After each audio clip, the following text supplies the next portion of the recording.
Okay.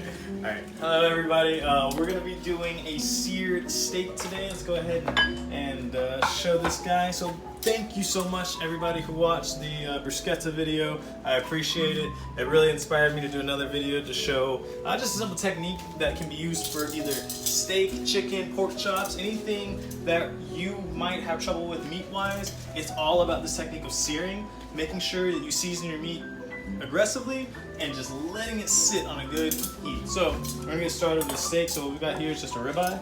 We're just gonna season it just a little bit of kosher salt. Actually, we're gonna just, I say a little bit, but think about, the seasoning. It's gonna be one strip that way. So you wanna get a good amount of salt on there. And then fresh ground pepper. Thank you to my friend Kevin. He actually blessed me with this. I like fresh ground pepper over the already pre-ground. It's got a much better flavor, and we're just gonna hit that a couple times. Turn this bad guy over, and same thing.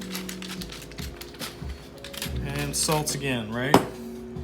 And so the biggest thing I preach is getting your pan hot. Keep your pan hot, right? So I've got my cast iron in the oven, and we're gonna come over here and pull the bad boy out. Alright, so this guy has been sitting in the oven for a minute, so it is hot. So we're going to keep it at a medium to high heat. And so really what you want is you want a good hot cast iron. Because what happens is when you cook your chicken, your pork chops, your steak, when you lay it in there, you let it steam. And that's what happens is you get gray. But you really want this nice crust. So getting your pan hot, whether it be a cast iron, non-stick, whatever, that is the biggest difference. So now it's hot. It's also sitting here hot. And we're going to add some oil, and then that's going to get hot. This steak has been sitting at a room temperature for probably about like 15 minutes because you don't want something that's going to be like ice cold in center. So let it get to room temperature. And what we're going to have here, we're going to put a little bit of oil in the pan. You want to oil with a high smoke point. So avocado oil, extra virgin olive oil. Take a little bit of water and throw it in there. So what you want is you want to hear that, because if you don't hear that, your pan is not ready for your steak or whatever you're about to put in there. So we're gonna get our steak right here. And this is a really, really big one. What I'm gonna do is when you lay your steak down or whatever you're searing, you always lay it away from you. Because if you lay it towards you, all that oil is gonna splash on you. So take this deliciously seasoned steak and then just lay it away from you. Press it down just a little bit and then let it go.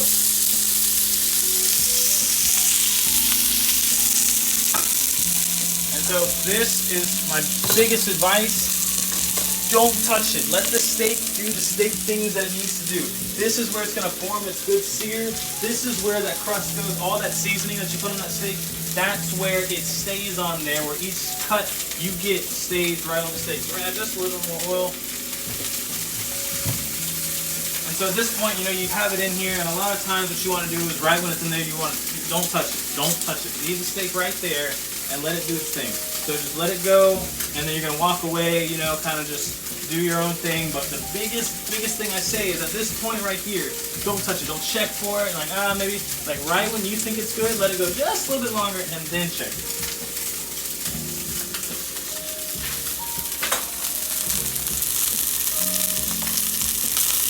And then we'll cut this point out, and then I'll sitting here for about 3-4 minutes. Maybe you have not touched it. And so what we're going to do is we're going to go ahead and turn it.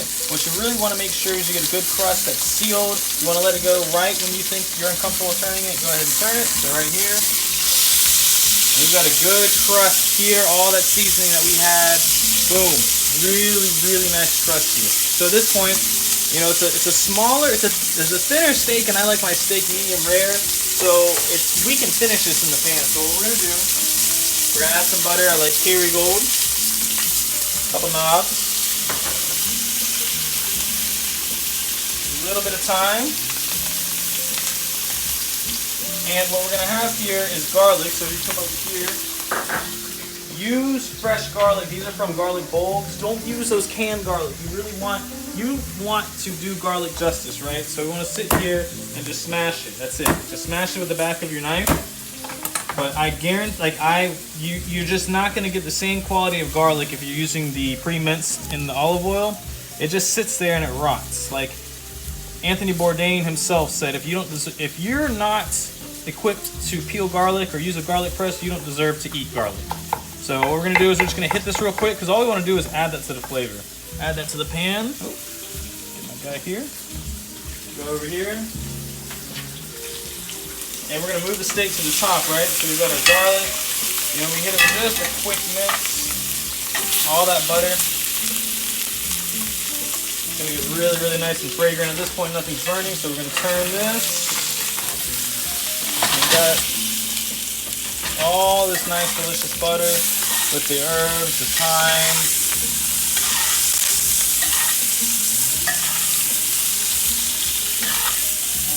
And so you can chop the garlic up a little bit more, but we just really want that flavor, right? And so baste it with all that butter. And then the fat from the ribeye calf is also going to help add to that. And then we're going to let that go. So we're going to add one more ingredient. What we've got here is equal parts soy sauce and Worcestershire. We're just going to add that in there. Same thing.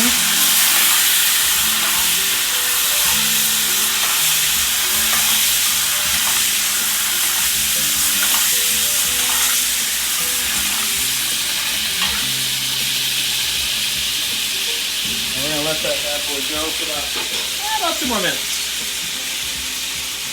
We're going to finish this. Like I said, I like my steak a little medium rare. So we're going to take this bad boy and we're going to move it to rest.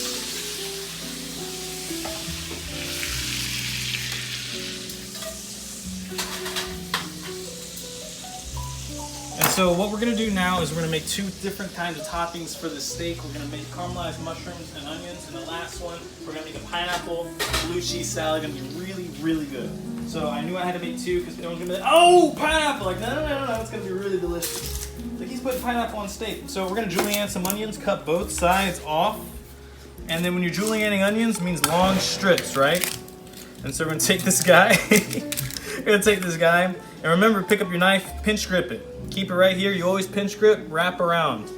And your thumb, pull back, bear claw, so you don't hurt yourself. So at all points, always do that. Run it through here. Peel this guy off, and then we're gonna cut right here. Really thin strips, right? And then once we get halfway, we turn it so the slices are even. And then we're gonna move that to the side. We're gonna use this guy for a topping. And then we're gonna add some mushrooms. Really, really delicious, thinly sliced. Button mushrooms, white buttons. People will ask you if you should wash your mushrooms, if it makes a difference. I always compare them to wiffle balls. Mushrooms are porous, but they don't absorb water like that. If they're dirty, you can wash them, and I absolutely recommend it. It's not going to affect the integrity of the onion, or the mushroom, sorry. And so we're just going to do a couple button mushrooms, and remember that deliciousness, we have that cast iron. All this is going in there. It's going to be so delicious. So we're going to move that over here. Take this guy. And so here is the thing about these toppings, right? Mushrooms and onions, they're delicious. Everybody loves them. And if you don't, there's a reason why. It's because mushrooms and onions, they carry a lot of liquid. And so at this point, we're not going to season the mushrooms and onions because there's a lot of that salty in here. There's a soy, there's a Worcestershire, there's a seasoning from the steak. So we're just going to leave it like that. And so right now what we have is we got mushrooms and onions, and these have a lot of water. So cook these for even longer than you think you need to, because what's going to happen is they're going to release all that water, right? And then a lot of times people think, oh, like I'm definitely done cooking them. No. Once the water's gone, the onions and the mushrooms are going to begin to caramelize, and it's going to be really, really, really good, especially with that soy and Worcestershire base that we have in here. So right now, just let that go, and this is going to be the topping for our steak. It looks like a lot, but it's going to cook down generously. So leave that, and even if it is a lot, you got a lot of mushrooms and onions that you can just snack on. So how good is that? So we'll let these go. Don't, here's the thing is that you don't want to keep stirring around. A lot of water's going to come out. Just let them do their thing, It's about building confidence in the kitchen. So go ahead and just leave these onions, the mushrooms, leave them right here. And then come back to them, check on them a little bit later. And then we're going to get started on the salad that you guys are going to love. The main ingredient of the salad is going to be pineapple. What I've done is I've just taken a couple pieces and charred it really good to get that flavor. Look at that color. Oh, that's so good. So good. So there's a core right here. So all I do is just cut right around the core. Oh, it's going to be so awesome. Discard the core. And then we're going to cut it down one more time. Just cut them into whatever you're comfortable with. Imagine you were eating this at a restaurant, right? How would you want your chunks of pineapple? You wouldn't want them huge, but at the same time, you want them bite-sized. So there's really no right or wrong. You can take this, that'd be perfect, and just put it, like you did earlier, really thinly sliced.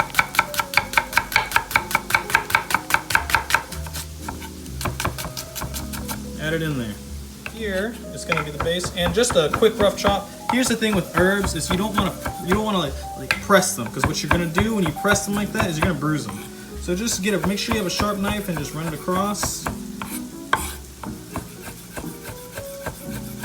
It's not about, you know, chopping them super fast. You just want to make sure nice.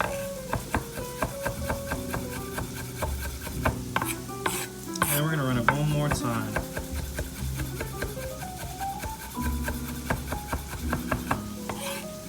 All right.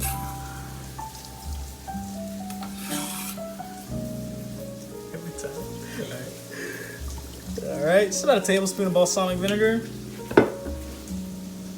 About equal parts oil.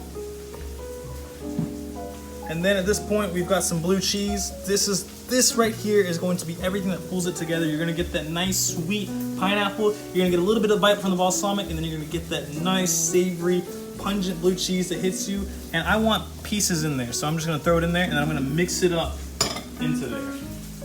Usually you can get them crumbled. I've got full pieces. We've got some delicious blue cheese and pineapple. And if you want more blue cheese, you can put more blue cheese, no problem. So there we have it. And so we're gonna check on our onions and mushrooms over here. You can come on over. Here we have our onions and mushrooms. You can see they've got some nice color. They get that darkness from all the soy and the Worcestershire that's in here. It's perfectly fine. The onions are really sweet. And look how much that's cooked down. Like that's a generous amount from where we were. And so at this point, you see the onions have caramelized. A lot of that liquid has been lost. And now we are ready for toppings on our steak. Taste it. Get that one taste.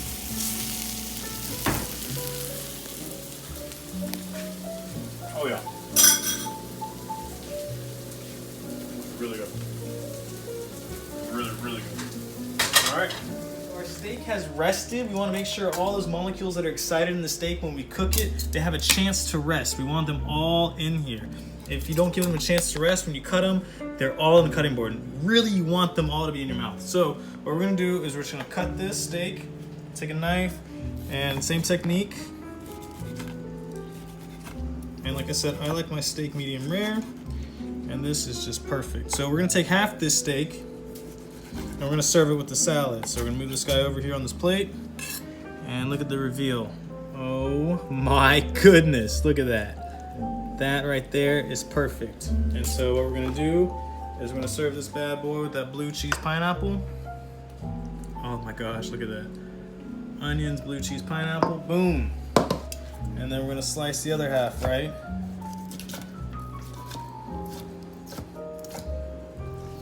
Throw this bad boy over here. Let's turn it. Same thing. Nice. Oh, that's good. And we're going to use it with those caramelized onions and mushrooms. And so for those of you who want something more traditional, you've got your caramelized onions and mushrooms. For someone who wants, a little bit more exciting, you think you like the pineapple and blue cheese, you have the option here. And here you have it. Ribeye two ways.